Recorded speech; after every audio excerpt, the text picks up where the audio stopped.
19-ാം തീയതി രാത്രി സ്പെയിനും അർജന്റീനയും തമ്മിൽ ആ ഫൈനലിൽ പരസ്പരം ഏറ്റുമുട്ടുമ്പോൾ ആരായിരിക്കും ലോക ചാമ്പ്യന്മാരായി മാറുക? എൻ്റെ ഏറ്റവും വലിയ ആഗ്രഹം സ്പെയിൻ വിജയിക്കണമെന്നുള്ളതാണ്. നമുക്കറിയാം, മനുഷ്യത്വമുള്ള ഒരു മനുഷ്യനും കണ്ടു നിൽക്കാനാവാത്ത വിധം ക്രൂരതകളാണ് കഴിഞ്ഞ കുറേ പതിറ്റാണ്ടുകളായി ഇസ്രായേൽ ഫലസ്തീനിലെ ജനങ്ങളോട് കാണിച്ചുകൊണ്ടിരിക്കുന്നത്. നിരപരാധികളായിട്ടുള്ള പിഞ്ചു കുഞ്ഞുങ്ങളെപ്പോലും അതിക്രൂരമായി കൊലപ്പെടുത്തുന്നു. ഇപ്പോഴും ഈ നിമിഷം പോലും വലിയ രീതിയിലുള്ള ആക്രമണങ്ങളാണ് ഇസ്രായേൽ ഗസയിൽ നടത്തിക്കൊണ്ടിരിക്കുന്നത്. പിഞ്ചു കുഞ്ഞുങ്ങളടക്കം നിരവധി പേരാണ് ദിനംപ്രതി കൊല്ലപ്പെട്ടുകൊണ്ടിരിക്കുന്നത്. അത്തരത്തിൽ ആ സ്വന്തം മരത്തിൽപ്പെട്ട ആ സഹോദരങ്ങൾ ഇത്രയധികം ക്രൂരതകൾ അനുഭവിക്കുമ്പോഴും അതിനെക്കുറിച്ചൊന്നും പ്രതികരിക്കാൻ കഴിയാതെ പല ഇസ്ലാമിക രാജ്യങ്ങളിലെയും ഭരണാധികാരികൾ കടന്നു പോകുമ്പോഴും യൂറോപ്പിലെ വൻ ശക്തി രാജ്യങ്ങളെല്ലാം ആ ഇസ്രായേലിൻ്റെ ക്രൂരതകൾക്ക് നേരെ കണ്ണടയ്ക്കുമ്പോഴും മനുഷ്യത്വത്തിൻ്റെ പക്ഷം ചേർന്ന് നെഞ്ചുവിരിച്ചു നിന്ന ഒരു രാജ്യമുണ്ട്. അതാണ് സ്പെയിൻ. ഫലസ്തീനു വേണ്ടി യൂറോപ്യൻ യൂണിയനിൽ ഏറ്റവും ശക്തമായി ശബ്ദിച്ചതും ആ സ്പെയിൻ തന്നെയാണ്. ചരിത്രത്തിലേക്ക് നോക്കിയാൽ ഒരു യൂറോപ്യൻ രാജ്യത്തും നടക്കാത്ത അത്ര വലിയ പ്രതിഷേധങ്ങളാണ് സ്പെയിനിലെ തെരുവുകളിൽ നടന്നത്. പതിനായിരങ്ങളല്ല, ലക്ഷക്കണക്കിന് വരുന്ന സാധാരണക്കാരാണ് മാഡ്രിഡിൻ്റെയും ബാഴ്സലോണയുടെയും തെരുവുകളിൽ ഫലസ്തീൻ ജനതയ്ക്കായി അവർ അണിനിരന്നത്. കേവലം ജനങ്ങൾ മാത്രമല്ല, അവിടുത്തെ ഭരണാധികാരികളും ഈ അനീതിക്കെതിരെ വിട്ടുവീഴ്ചയില്ലാത്ത നിലപാടുകളാണ് അവർ സ്വീകരിച്ചത്. സ്പാനിഷ് പ്രധാനമന്ത്രി പെഡ്രോ സാഞ്ചസിൻ്റെ വാക്കുകൾ നാം എല്ലാവരും ഓർക്കേണ്ടതുണ്ട്. അന്താരാഷ്ട്ര വേദികളിൽ ഇസ്രായേൽ നടത്തുന്ന ആ കൂട്ടക്കുരുതികളെ പരസ്യമായി അപലപിക്കാൻ അദ്ദേഹം ഒരിക്കലും ഭയപ്പെട്ടില്ല. Good morning. I would like to inform you that at the meeting of the Council of Ministers that will be held today, the government of Spain will approve the official recognition of Palestine as a state. With this decision, Spain joins the more than 140 countries that already recognize Palestine. This is a historic decision that has a single goal: to contribute to achieving peace between Israelis and Palestinians. Y ustedes van a prohibir ese debate en este Parlamento. Y finalmente, señoría, el gobierno ha situado a España en el lado correcto de la historia. Lo que está pasando en Gaza es un genocidio. Repita conmigo, señoría, es un genocidio. ഗസയിൽ നടക്കുന്നത് അന്താരാഷ്ട്ര മാനുഷിക നിയമങ്ങളുടെ ലംഘനമാണ്. നിരപരാധികളായ സ്ത്രീകളെയും കുട്ടികളെയും കൊന്നൊടുക്കുന്നത് ഒരിക്കലും അംഗീകരിക്കാനാവില്ല എന്ന് ഇസ്രായേലിൻ്റെ മുഖത്ത് നോക്കി പറയാൻ സ്പെയിൻ പ്രധാനമന്ത്രി കാണിച്ച ആർജവം ലോക ചരിത്രത്തിൽ അടയാളപ്പെടുത്തപ്പെട്ടതാണ്. ഫലസ്തീനെ ഒരു സ്വതന്ത്ര രാഷ്ട്രമായി ഔദ്യോഗികമായി അംഗീകരിക്കാൻ സ്പെയിൻ എടുത്ത ധീരമായ ആ ഒരു തീരുമാനം സയനിസ്റ്റ് ശക്തികളെ ചില്ലറയൊന്നുമല്ല ചൊടിപ്പിച്ചത്. സ്പെയിൻ കേവലം വാക്കുകളിൽ മാത്രം ഒതുക്കിയില്ല. ഫലസ്തീൻ്റെ അതിജീവനത്തിനായി അന്താരാഷ്ട്ര കോടതികളിൽ വരെ നിലപാടുകൾ അവരെടുത്തു. ഇസ്രായേലിനെ അന്താരാഷ്ട്ര കായിക വിനോദങ്ങളിൽ നിന്ന് വിലക്കണമെന്ന നിലപാടെടുത്ത വ്യക്തിയായിരുന്നു സ്പെയിൻ പ്രധാനമന്ത്രി. ഒരു യൂറോപ്യൻ രാജ്യം ഇത്ര ശക്തമായി തങ്ങൾക്ക് വേണ്ടി ശബ്ദിക്കുന്നത് ഗസയിലെയും വെസ്റ്റ് ബാങ്കിലെയും ജനങ്ങൾക്ക് നൽകിയ പ്രതീക്ഷ ചെറുതൊന്നുമല്ല. അതോടൊപ്പം ഈ ഫുട്ബോൾ ലോകകപ്പിൽ സ്പെയിൻ ഫൈനലിലേക്ക് വരുന്ന സമയത്ത് അതിലേറ്റവും കൂടുതലും ചർച്ച ചെയ്യപ്പെട്ടൊരു പേരുണ്ട്. അത് മറ്റാരുടെയും പേരല്ല, ലോക ഫുട്ബോളിൽ വലിയ ഇതിഹാസമായി മാറിക്കൊണ്ടിരിക്കുന്ന വെറും 19 വയസ്സ് മാത്രം പ്രായമുള്ള സ്പെയിനിൻ്റെ സ്വന്തം ലാമിൻ യമാൽ. ലാമിൻ യമാലിനെ കുറിച്ച് പറയുമ്പോൾ നമുക്കറിയാം, അദ്ദേഹം ഒരു മുസ്ലിമാണ്. അദ്ദേഹത്തിൻ്റെ പിതാവ് ഒരു മൊറോക്കോക്കാരനാണ്. പിന്നീട് സ്പെയിനിലേക്ക് വരികയും അവിടുത്തെ പൗരത്വം സ്വീകരിക്കുകയുമാണ് ചെയ്തത്. ഗോളടിച്ചതിന് ശേഷം മൈതാനത്ത് സുജൂദ് ചെയ്ത യമാലിൻ്റെ ചിത്രങ്ങളൊക്കെ വലിയ വൈറലായിരുന്നു. വെറും കൗമാരപ്രായത്തിൽ തന്നെ ലോക ഫുട്ബോളിൻ്റെ നെറുകയിലെത്തിയ യമാൽ കേവലം കളിക്കളത്തിൽ മാത്രമല്ല ആരാധകരുടെ ഹൃദയം കവർന്നത്.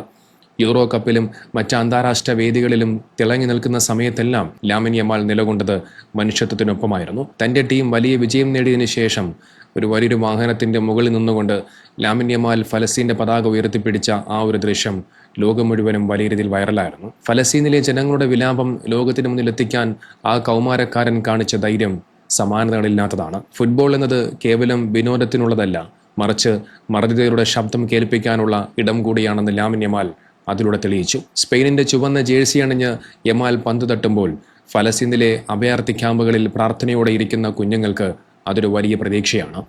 ഇനി ഇതിൻ്റെ മറ്റൊരു വശം നോക്കുമ്പോൾ സ്പെയിനിൻ്റെ ഈ മാനുഷിക നിലപാടുകൾക്ക് നേരെ വിപരീത ദിശയിലേക്കാണ് ഇന്ന് ലോകത്തെ മറ്റൊരു ഫുട്ബോൾ രാജ്യമായിട്ടുള്ള അർജന്റീനയുടെ സഞ്ചാരം. അർജന്റീന എന്ന് പറയുന്ന രാജ്യത്തോടോ അവിടുത്തെ കളിമിടുക്കന്മാരോടോ ഉള്ള വ്യക്തിപരമായ എതിർപ്പല്ല ഇത്. നമുക്കറിയാം, അവിടെ മികച്ച കളിക്കാരുടെ രാജ്യമാണ്. ലയണൽ മെസ്സി എന്നറിയപ്പെടുന്ന ഫുട്ബോൾ ഇതിഹാസത്തിൻ്റെ രാജ്യമാണ് അർജന്റീന. അദ്ദേഹത്തിൻ്റെ കളി മികവുകളെല്ലാം അത്ഭുതത്തോടു കൂടി നാം എല്ലാവരും നോക്കിയിരിക്കാറുണ്ട്. അതുകൊണ്ട് തന്നെ അദ്ദേഹത്തോടുള്ള എതിർപ്പോ അതോടൊപ്പം അദ്ദേഹത്തോടൊപ്പം കളിക്കുന്ന മറ്റു കളിക്കാരോടുള്ള വ്യക്തിപരമായ എതിർപ്പല്ല ഇത്, മറിച്ച് ആ രാജ്യത്ത് നയിക്കുന്ന ഭരണകൂടത്തിന്റെ അതിക്രൂരമായ രാഷ്ട്രീയ നിലപാടുകളോടുള്ള വിയോജിപ്പാണ്. അർജന്റീനയുടെ ഇപ്പോഴത്തെ പ്രസിഡന്റ് ജാവിർ മിലൈ ഒരു കടുത്ത സയനിസ്റ്റ് അനുകൂലിയാണ്.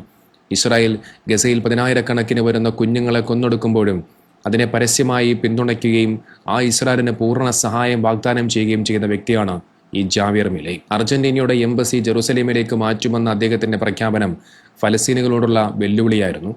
ഇതിനെല്ലാം സാധൂകരിക്കുന്ന രീതിയിലാണ് ഇസ്രായേൽ പ്രധാനമന്ത്രി ബെഞ്ചമിൻ നെതന്യാഹുവിന്റെ പ്രസ്താവനകൾ പുറത്തുവന്നത്. സയനിസ്റ്റ് അജണ്ടകളെയും ഇസ്രായേലിനെയും കണ്ണുമടച്ച് പിന്തുണയ്ക്കുന്ന ജാവിർ മിലയുടെ അർജന്റീന തന്നെ ഇത്തവണ ലോകകപ്പ് ജയിക്കണമെന്നുള്ളതാണ് നെതന്യാഹു പരസ്യമായി പറഞ്ഞു വെച്ചത്. സെമിഫൈനലിൽ അർജന്റീന വിജയം കൈവരിച്ചപ്പോൾ ഇസ്രായേലിന്റെ തെരുവുകളിൽ കാണാൻ സാധിച്ചത് വലിയ രീതിയിലുള്ള വിജയാഘോഷങ്ങളായിരുന്നു.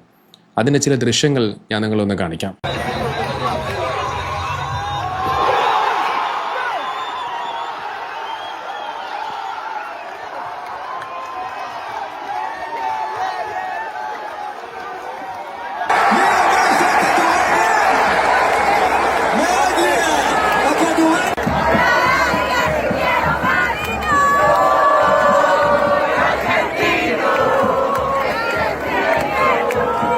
കണ്ടില്ലേ, ഇസ്രായേൽ ജനത തെരുവുകളിൽ അർജന്റീനയുടെ ജേഴ്സി അണിഞ്ഞ് ആർത്തു വിളിക്കുകയാണ്. അവർക്കത് കേവലം ഒരു കായിക വിജയം മാത്രമായിരുന്നില്ല, മറിച്ച് തങ്ങളെ അനുകൂലിക്കുന്ന ഒരു സഖ്യകക്ഷിയുടെ വിജയമായിരുന്നു. ഫലസ്തീൻ ചോരയിൽ മുങ്ങിക്കിടക്കുമ്പോഴും ഇസ്രായേൽ ജനത അർജന്റീനയുടെ വിജയം ആഘോഷിക്കുകയാണ്. അതുപോലെ തന്നെ നമുക്കറിയാം, ആദ്യത്തെ സെമിഫൈനലിൽ സ്പെയിൻ വിജയം കൈവരിച്ച സമയത്ത് തകർന്നടിഞ്ഞ ഗസയിലെ ടെന്റുകൾക്കിടയിലും പട്ടിണി കിടക്കുന്ന അഭയാർത്ഥി ക്യാമ്പുകളിലും ഫലസ്തീനികൾ സ്പെയിനിന്റെ വിജയം അവർ നെഞ്ചോട് ചേർത്ത് ആഘോഷിക്കുകയായിരുന്നു. അതെ, സ്വന്തമായ ഒരു രാജ്യമോ ഒരു പതാകയോ ഉയർത്താൻ സ്വാതന്ത്ര്യമില്ലാത്ത ഗസയിലെ സാധാരണക്കാർ സ്പെയിനിന്റെ വിജയത്തിൽ തങ്ങളുടെ സ്വന്തം വിജയം കണ്ടു. സ്പെയിനിലെ മാഡ്രിഡിലും അതോടൊപ്പം ബാഴ്സലോണയിലും വിജയാഘോഷങ്ങൾ നടന്നപ്പോൾ സ്പാനിഷ് പതാകകൾക്കൊപ്പം വാനോളം ഉയർന്നത് ഫലസ്തീന്റെ പതാകകളായിരുന്നു.